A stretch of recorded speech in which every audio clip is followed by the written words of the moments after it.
Hi, Jen here from JenMichelleCoaching.com, and today I want to talk about what you can do to get out of your head. So often, when we have a problem or just something that's causing us a lot of distress and emotional pain, we want to just circle it around in our head over and over again.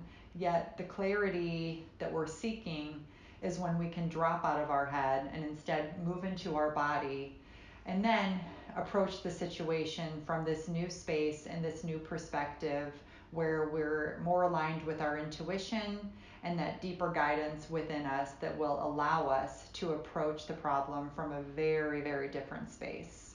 So, as we learn how to get out of our thinking mind and move into our body, we start soothing the part of us that is agitated, that is demanding a solution now, that then ends up taking action from a space that is not going to serve what we want long term. So, as we learn to recognize this, we can start doing all kinds of things to just drop into our body, permission to worry about it later, and reconnect to the part of ourselves that already knows deep down that everything is going to be okay and that we have everything we need within us to approach the situation and to get through it. Number one, use your breath to breathe into it. So, just kind of noticing in your body where you're holding some of the stress or tension. If it's around your relationship, it's usually you'll find a heaviness either within your chest or sometimes in your stomach. That's where we tend to hold some of that heartache and stress when we're feeling uncertain or scared about where our relationship's going or our partnership. So just kind of noticing where in your body you're holding some of the tension and immediately start drawing some breath into it. So if it's in your chest, for example, just starting to really direct your breath to this area. And sometimes just putting your hand on your heart and one hand on your belly, maybe you're dominant or you're non-dominant, switching it back and forth, just to give yourself a sense of grounding and a sense of warmth can be extremely helpful.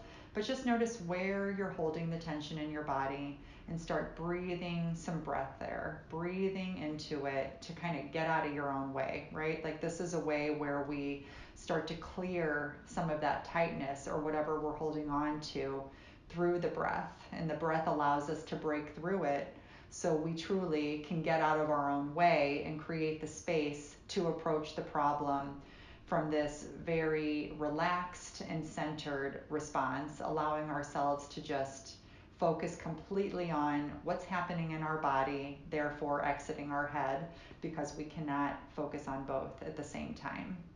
Number two, another trick that I really love to use and that I've shared with clients is give yourself permission to worry about it later. So that can start with a few minutes of breathing, just like I talked about in step one.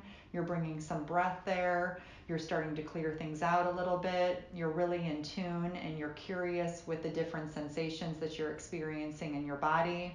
From there, you start to give yourself permission to just worry about it later. Like, I'm going to reapproach this problem in 30 minutes. But for now, for 30 minutes, I'm just going to allow myself to be in my body or go do something I love. I always recommend get outdoors. I can't say that enough. It's very, very healing when we have a heaviness and just a lot on our mind.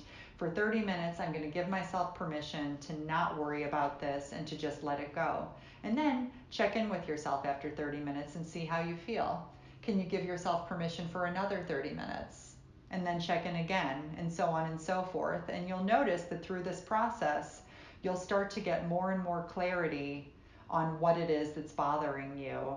And you're allowing your intuition to guide you to the solution that you're looking for versus just taking action prematurely before you truly know what's best or what's right for you.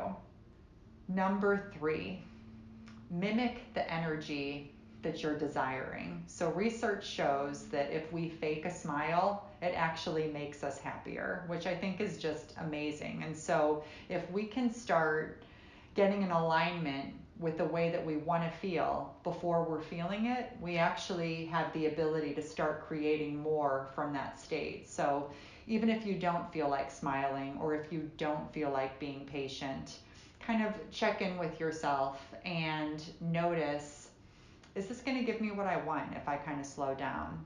Do I need to slow down? and just sort of slice it up and start asking yourself the necessary questions, so you're getting out of that little sort of inner child leading the way, and instead you're bringing your conscious mind into it, and you're starting to align with that deeper part of yourself again. And so as you start to align with this deeper part of you again, you start to just slowly embody some of the changes that you want to create, slowly and surely exiting the mind more and more. You're able to get into a more relaxed state, and while all your problems will not go away, you'll be able to approach them from a very different space, so you're not stuck in your head catastrophizing them, waiting for the other shoe to drop, or taking action based off the stories you're making up versus what's actually real. So I would love to hear how these 3 simple ways of exiting your mind work for you in your practice of healing your love life or anything that may be bothering you right now. Please go to my site, jenmichellecoaching.com, and you can book a complimentary call with me on my contact page, and we can talk about your unique situation and ways I can help inspire you to heal your relationship or draw in the love that you want for 2021.